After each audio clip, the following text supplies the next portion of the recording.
शादी की क्या हैसियत है, निकाह की क्या हैसियत है, इस्लाम निकाह के बारे में क्या बोलता है, क्या यह निकाह करना जरूरी है, यह निकाह का हुक्म क्यों दिया गया। जब हम कुरान करीम का मुताला करते हैं तो अल्लाह तबारक व तआला ने मुख्तलिफ मकामात पर निकाह के जरिए वजूद में आने वाला जो रिश्ता है, मियां और बीवी का रिश्ता, इस रिश्ते को अल्लाह ताला ने बहुत ही खूबसूरत अंदाज में इस रिश्ते को ताबीर किया है। जाहिर है कि जब एक मर्द और औरत, एक लड़का और लड़की जब शादी करते हैं, निकाह करते हैं, तो शौहर आदमी जो होता है वो शौहर बनता है और औरत बीवी बनती है। यही तो इस रिश्ते के जरिए पहला रिश्ता जो जन्म लेता है, यही शौहर और बीवी का रिश्ता लेता है। इस रिश्ते को अल्लाह ताला ने कुरान के दूसरे पारे में, जहां अल्लाह ताला ने रमजान के रोजे का जिक्र किया है, अल्लाह ने बहुत ही खूबसूरत अंदाज में इस रिश्ते की नजाकत का हमें एहसास दिलाया। फरमाया हुन्ना लिबासुल लकुम व अंतुम लिबासुल लहुन्ना। निकाह करके जब तुम किसी औरत को अपने घर में बीवी बना करके लाते हो, अय औरतों तुम भी सुन लो, जब तुम निकाह करके किसी की बीवी बन जाती हो तो तुम एक दूसरे का लिबास बन जाते हो। हुन्ना लिबासुल लकुम, ये औरतें तुम्हारी लिबास हैं, व अंतुम लिबासुल लहुन्ना, और तुम उनके लिए लिबास हो। इस आयत की तफसीर में उलमा ने लिखा है कि अल्लाह ने लिबास क्यों कहा, लिशिद्दतिल इख्तिलात बैनहुमा। मियां बीवी का रिश्ता ऐसा है कि अलग नहीं होते। वो जो हमारे एक लफ्ज बोला जाता है, एक मुहावरा बोला जाता है, दो जिस्म एक जान, वो सही है। ये निकाह के जरिए ये दो जिस्म एक जान बन जाते हैं, लिबास बन जाते हैं। जिस तरीके से इंसान के शरीर और इंसान की बॉडी से लिबास बहुत कम अलग होता है, मियां बीवी को अलग नहीं किया जा सकता। और आप गौर कीजिए कि यह आयत कब उतरी है। रमजान के रोजे के सिलसिले में शुरू में यह हुक्म था कि रमजान में रात में भी इंसान अपनी बीवी से नहीं मिल सकता। अब जाहिर है कि एक ही बिस्तर पे शौहर और बीवी सो रहे हैं और एक दूसरे से मिल नहीं सकते। ये बहुत बड़ी आजमाइश थी। अल्लाह ने उस आजमाइश को बयान किया। उहिल्ल लकुम लैलतस सियामिर रफतु इला निसाइकुम, अपनी औरतों के साथ तुम रोजे के दिनों में रात में अपनी बीवियों के साथ तुम मुलाकात कर सकते हो। हुन्ना लिबासुल लकुम व अंतुम लिबासुल लहुन्ना, क्योंकि तुम एक दूसरे के लिबास हो और लिबास को शरीर से अलग नहीं किया जा सकता है। लिबास हो तुम एक दूसरे के। और उलमा ने यह भी लिखा है, लिबास का काम होता है हमारी सतरपोशी करना। भाई एक नॉर्मल इंसान नंगा नहीं रहता। अगर आप रास्ते में जा रहे हैं और कोई आदमी मादरजात नंगा है, सर से पैर तक नंगा है, शर्मगाह नजर आ रही है, तो दो ही चीजें हो सकती हैं। या तो वो इंसान इस रूए जमीन का रहने वाला नहीं, किसी और गोले की मखलूक है, या फिर वो अगर इंसान है और नंगा घूम रहा है, इसका मतलब कि अकल से पैदल है, पागल है, मजनू है, दीवाना है। नॉर्मल इंसान तो ऐसा नहीं कर सकता। कुरान कह रहा है कि मर्द और औरत, मियां और बीवी एक दूसरे के लिबास हैं, एक दूसरे के ऐब पर पर्दा डालते हैं, एक दूसरे की कमियों पर पर्दा डालते हैं, एक दूसरे के लिए प्रोटेक्शन है, एक दूसरे के लिए हिफाजत का जरिया है। मेरे साथ ये रिश्ता निकाह के जरिए जन्म लेता है। मेरे साथ आज दुनिया में बड़ी मोहब्बत की बातें होती हैं साहब। कहीं फेसबुक पर मोहब्बत हो रही है, कहीं इंस्टाग्राम पर मोहब्बत हो रही है, कहीं सोशल मीडिया के जरिए प्यार और मोहब्बत की मीठी मीठी बातें हो रही हैं। अल्लाह की कसम, मोहब्बत के नाम पे ये जो ढकोसले चल रहे हैं, ये सारे ढकोसले फ्रॉड हैं, झूठे हैं। और ये वासना और हवस के जरिए, मोहब्बत तो एक ही होती है मेरे भाइयों, वो मोहब्बत जिसमें जिम्मेदारी का एहसास होता है।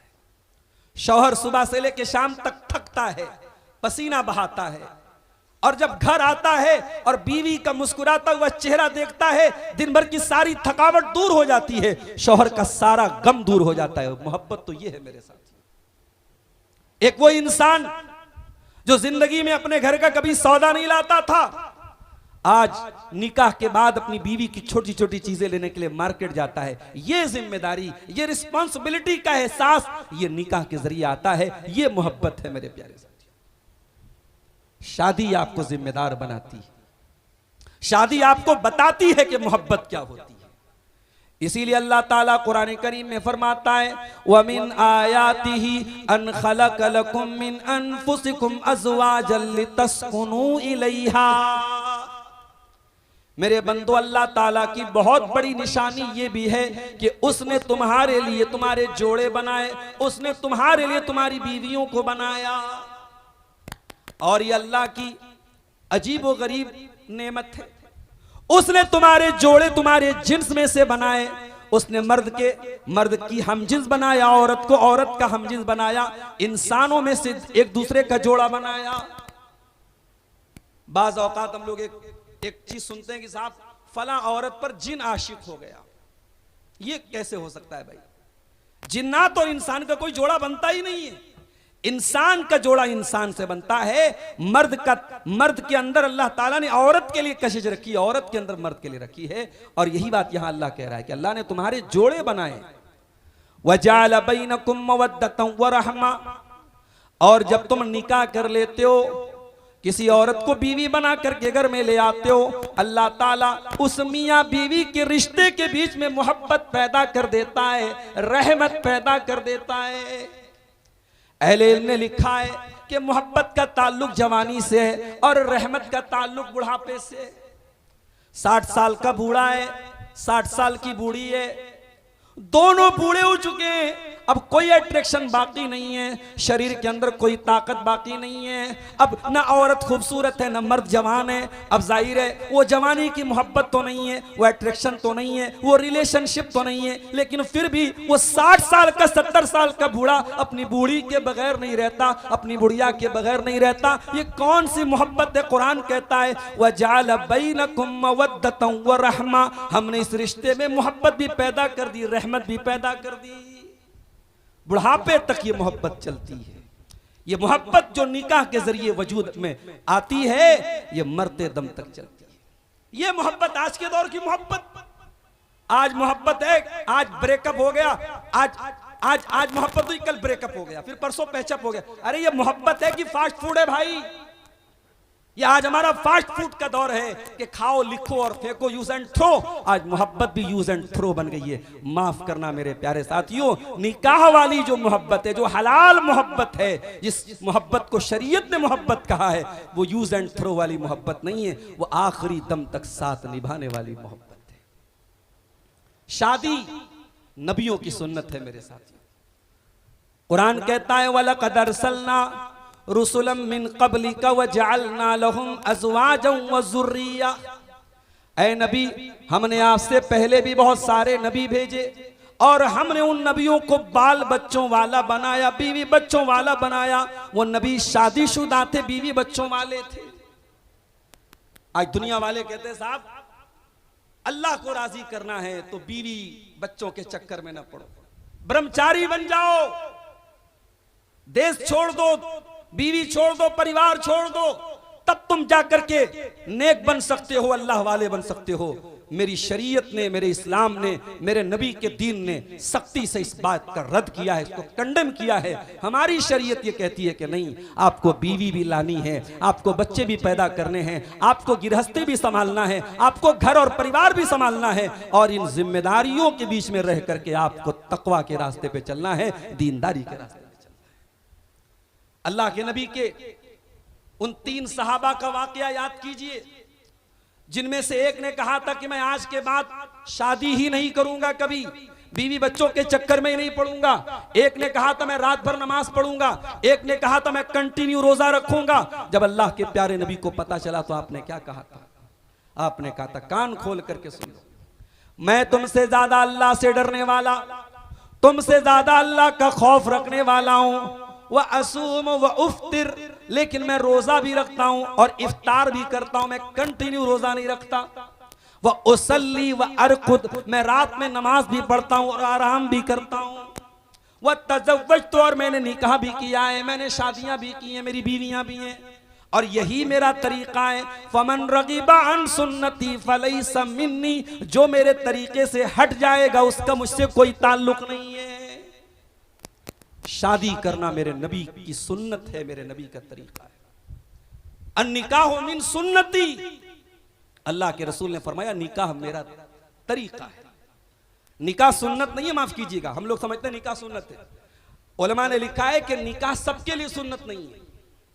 निकाह का हुक्म इंसानों के अलग अलग इंसानों पर अलग अलग हो सकता है। किसी के लिए निकाह फर्ज भी होता है।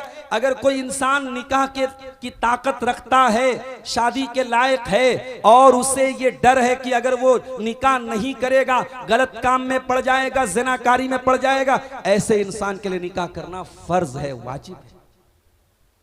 अगर एक इंसान इस लायक ही नहीं है कि शादी कर सके, जवान तो हो गया मगर उसके अंदर औरत के साथ ताल्लुक पैदा करने का जो नेचुरल अल्लाह ताला ने जो मादा रखा वो मादा ही नहीं है, वो बीवी का हक अदा नहीं कर सकता। उलमा ने लिखा ऐसे इंसान के लिए निकाह करना हराम है। निकाह का हुक्म वेरियस हो सकता है, डिफरेंट हो सकता है, डिफरेंट पर्सन्स के लिए डिफरेंट हो सकता है। किसी के लिए निकाह सुन्नत है, किसी के लिए निकाह फर्ज है, और किसी के लिए निकाह हराम है। मगर ये निकाह नबी का तरीका है, मेरे नबी ने निकाह किया है। आपने फरमाया अन निकाह मिन सुन्नती, निकाह मेरा तरीका है। मेरे भाइयों, इस्लाम में शादी के लिए, निकाह के लिए 5 कंडीशंस होना जरूरी है, इसको याद रखिए आप। हमारे यहां शादियां हो रही हैं, अल्लाह माफ करे, हमारे पूरे शादी ब्याह के निजाम और सिस्टम में आज रस्मों रिवाज, दुनियादारी, बेहयाई, बेपर्दगी इतनी भरी हुई है कि अब तो ऐसा लगता है कि निकाह के मौके पर, शादी के मौके पर बस एक ही काम हम दीन वाला करते हैं, शरीयत वाला करते हैं कि मौलवी साहब आते हैं और निकाह का खुतबा देते हैं और इजाबो कबूल कराते हैं। बस वो जम के बेहयाई होती है, वो जम के बेपर्दगी होती है, वो जम के शरीयत के कवानीन की खिलाफ वर्जी होती है कि अल्लाह की पनाह। मेरे भाइयों, इस्लाम ने जो सिलेबस हमको दिया है जिंदगी गुजारने का, माफ करना, निकाह और शादी उस सिलेबस से बाहर की चीज नहीं है। आप कभी ये मत समझिएगा कि शादी ब्याह के मामले में हम आजाद हैं, अपनी मनमानी करें। इस्लाम ने जिंदगी गुजारने का जो सिलेबस दिया है उसी सिलेबस में निकाह भी है। इस मदरसा इस्लामिया में हदीस की किताबें पढ़ाई जा रही हैं।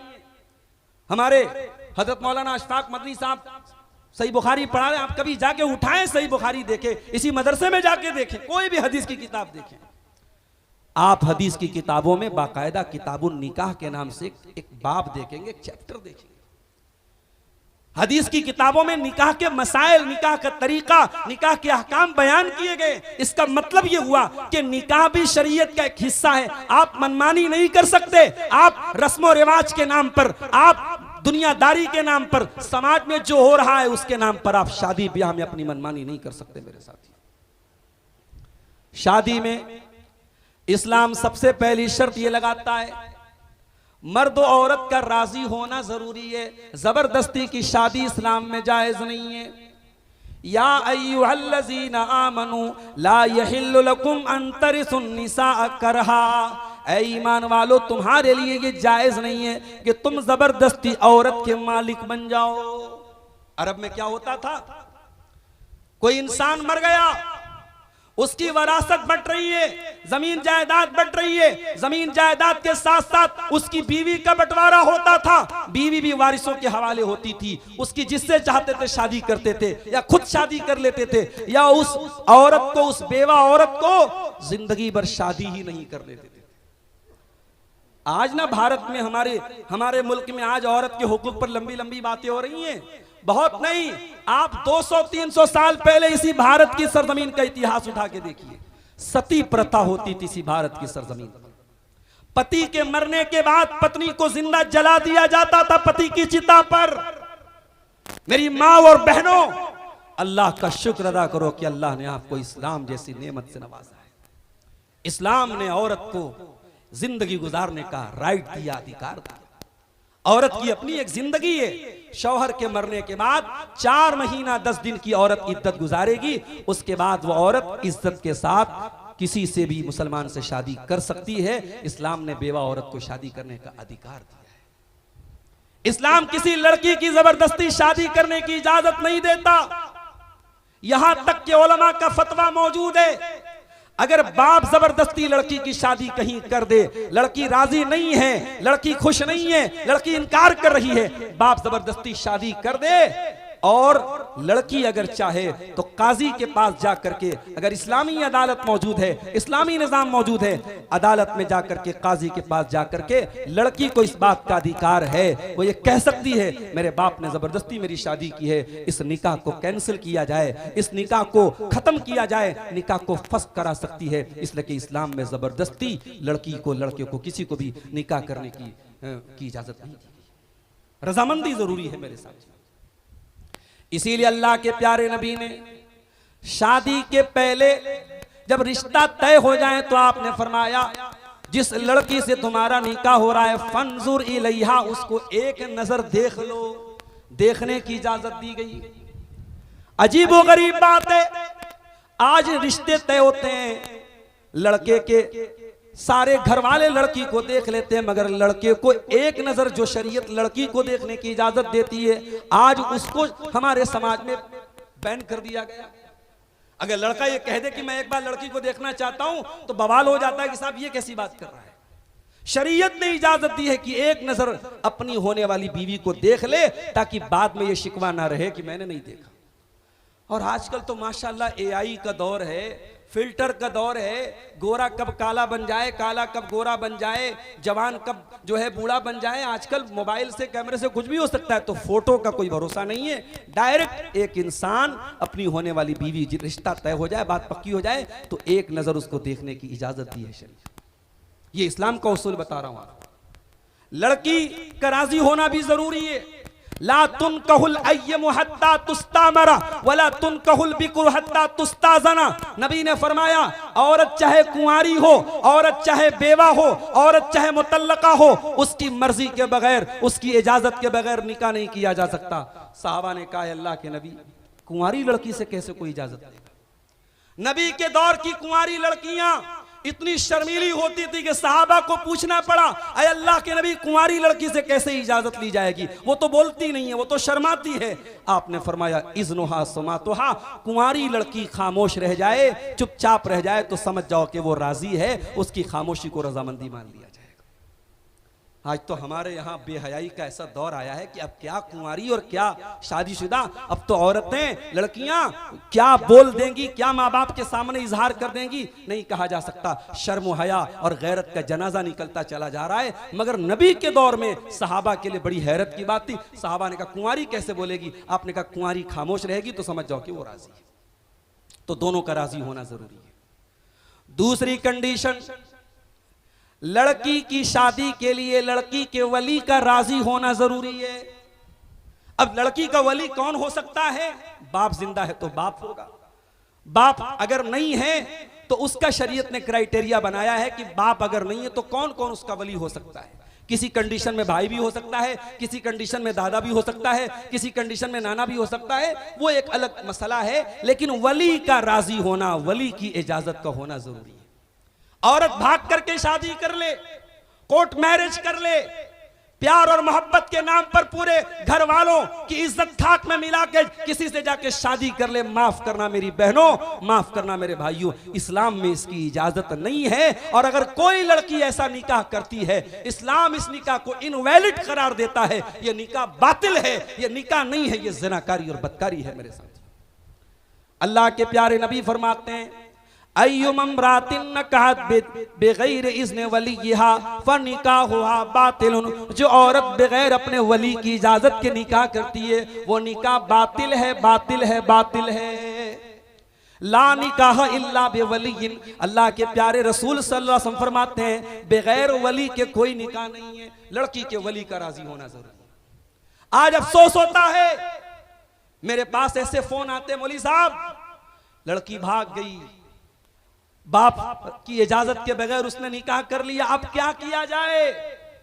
आज इस तरीके के सवालात कसरत से आते हैं जो ये बताते हैं कि समाज प्यार और मोहब्बत और इश्क के नाम पर अंधा होता चला जा रहा है और लड़कियों को अपने माँ बाप की मर्यादा का, उनकी इज्जत का, उनके सम्मान का, अरे ये माँ बाप तुझे फूल की तरह पालते हैं, तेरे हर शौक और अरमान को पूरा करते हैं, तुझे पढ़ाने लिखाने के लिए तेरे बाप ने न जाने कितनी कुर्बानियां दी होंगी, तेरी माँ ने न जाने कितनी अपने सुख और चैन को गारत किया होगा। मेरी बहनों, जवान होने के बाद, जवानी की दहलीज पर कदम रखने के बाद अल्लाह के वास्ते कभी ऐसा कोई कदम न उठाना कि तुम्हारे बाप को समाज से आंखें मिलाने में शर्म आए, तुम्हारी माँ को अपने आंसू पोंछने पड़े। अल्लाह के वास्ते कभी ऐसा कोई कदम मत उठाना।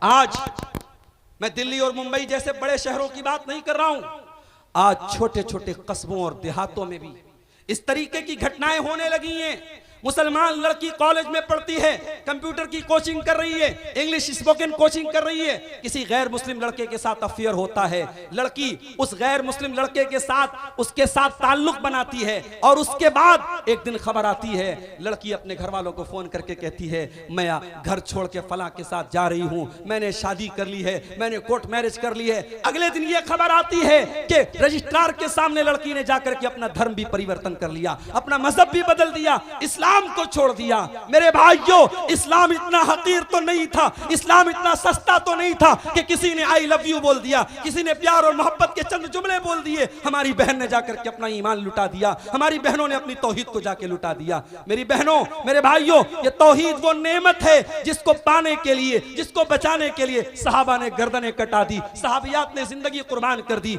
सहाबा ने घर बार छोड़ दिए, बाल बच्चे कुर्बान कर दिए। इस तौहीद की नेमत को, इस दीन की नेमत को इतना हकीर न जानो मेरे साथियों, मेरे भाइयों, मेरी बहनों, इस तौहीद की, इस दीन की हिफाजत करो। वली की इजाजत के बगैर इस्लाम निकाह की इजाजत नहीं देता। इस्लाम में निकाह की तीसरी कंडीशन 2 गवाहों का होना जरूरी है। ला निकाह इल्ला बिवलिय्यिन व शाहिदै अदलिन। अल्लाह के नबी फरमाते, सही इब्न हिब्बान की सही रिवायत है कि निकाह में वली का राजी होना जरूरी है और 2 गवाहों का होना जरूरी है। और चौथी कंडीशन, निकाह हो रहा है तो बीवी को मेहर भी आपको देना है। कुरान के 5वें पारे की स्टार्टिंग देखिए, 4थे पारे के आखिर में अल्लाह ताला ने उन औरतों की लिस्ट बयान की, हुर्रिमत अलैकुम उम्महातुकुम, मां से शादी नहीं कर सकते, बहन से नहीं कर सकते, खाला से नहीं कर सकते, फूफी से नहीं कर सकते, भांजी से नहीं कर सकते, भतीजी से नहीं कर सकते, एक साथ 2 बहनों से नहीं कर सकते, सास से नहीं कर सकते। अल्लाह ने पूरी लिस्ट बयान की। उसके बाद अल्लाह ने 5वें पारे के शुरू में क्या कहा, वो उहिल्ल लकुम मा वराअ ज़ालिकुम अन तब्तगू बिअमवालिकुम मुहसिनीन गैर मुसाफिहीन। ऐ ईमान वालो, जिन औरतों का तस्करा किया गया, इन औरतों के अलावा तुम जिससे चाहे निकाह कर सकते हो, शादी कर सकते हो। शर्त यह है कि तुम उन औरतों को उनका मेहर दे दो। मुहसिनीना गैर मुसाफिहीना, उनको उन औरतों का मेहर दे दो। और निकाह करने का मकसद सिर्फ अपनी शहवत पूरी करना ना हो, अपनी डिजायर पूरी करना ना हो, बल्कि निकाह करने का मकसद घर बसाना हो, परिवार बसाना हो, जिंदगी गुजारना हो। इस मकसद के साथ तुम किसी भी औरत से निकाह कर सकते हो, किसी मुसलमान औरत से। तो मेहर भी देना ये जरूरी है मेरे प्यारे साथियों। तो ये निकाह की शर्तें हैं जो इस्लाम ने हमें बताई। और ये भी याद रखिए, निकाह के बारे में अल्लाह के नबी ने यह भी फरमाया कि खैरुन निकाही ऐसरुहु, सबसे बेहतरीन निकाह वो है जो सबसे आसानी के साथ, सबसे कम खर्च में किया जाए। अभी मेरे पास हैदराबाद के एक नौजवान आए बनारस में, कहने लगे मौलाना साहब, आपके यहाँ एक लड़की की शादी करने पर आमतौर से कितना खर्च होता है? मैंने कहा कि एक मिडिल क्लास आदमी अगर लड़की की शादी करता है, मामूली दावत भी अगर देता है, तो कम से कम 2 लाख रुपया हमें हमारे यहाँ खर्च होता है आमतौर से। उन्होंने कहा हमारे हैदराबाद में कम से कम 5 से 6 लाख रुपया खर्च होता है, क्योंकि 2 लाख का तो हमारे यहाँ मैरिज लॉन बुक किया जाता है। कहा कि बाप कर्जे लेता है, बाप बैंक से लोन लेता है, बाप लोगों से ज़कात खैरात की मदद लेता है और मैरिज हॉल बुक करके बारातियों को खाना खिलाता है और बड़े धड़ल्ले से धूमधाम से शादी करता है। मेरे साथियों, इस्लामी तारीख में कभी यह दौर नहीं देखा गया कि लड़की की शादी करने के लिए लड़की के बाप को ज़कात मांगनी पड़ी हो। आज हमारी रस्म और रिवाज की इन जंजीरों ने, इन बेड़ियों ने हमें यहां लाके खड़ा कर दिया है। एक गरीब इंसान को अगर 3-4 बेटियां हो, वो बेचारा वक्त के पहले बूढ़ा हो जाता है। उसकी औरत बेचारी ब्लड प्रेशर और शुगर की मरीजा हो जाती है। इन जवान बेटियों की शादी कैसे करूंगी, इनकी शादी कैसे करूंगा, ये सोच बूढ़े माँ बाप को मेरे भाइयों वक्त के पहले बूढ़ा बना देती है। माफ करना मेरे साथ, शादी ब्याह की ये रस्में खत्म तकरीरों से नहीं होगी, ये कॉन्फ्रेंसों से नहीं होगी। ये जब तक समाज के वो लोग जिनको अल्लाह ने नवाजा है, पैसा भी है, दौलत भी है, लेकिन उनको कदम आगे बढ़ाना होगा, उनको ये गट्स पैदा करना पड़ेगा, ये हिम्मत करनी पड़ेगी कि हाँ हमारे पास है सब कुछ, मगर हम सादगी के साथ सिंपल तरीके से निकाह करेंगे। हमारी बेटी की शादी हो रही है, हम कोई जहेज नहीं देंगे। हमारे लड़के की शादी हो रही है, हम कोई बारात का चक्कर नहीं रखेंगे जब तक समाज के खुशहाल तबके के लोग और बड़े लोग इसकी पहल नहीं करेंगे। आज मसला यह है कि ये सारी चीजें स्टेटस बन चुकी हैं, समाज का एक हिस्सा बन चुकी हैं, और लोअर क्लास और मिडिल क्लास के जो गरीब लोग हैं, जो औसत दर्जे के लोग हैं, आज वो इस स्टेटस और इस रस्म को निभाने के चक्कर में कर्जे ले रहे हैं और भीख मांग मांग कर अपनी बेटियों की शादी कर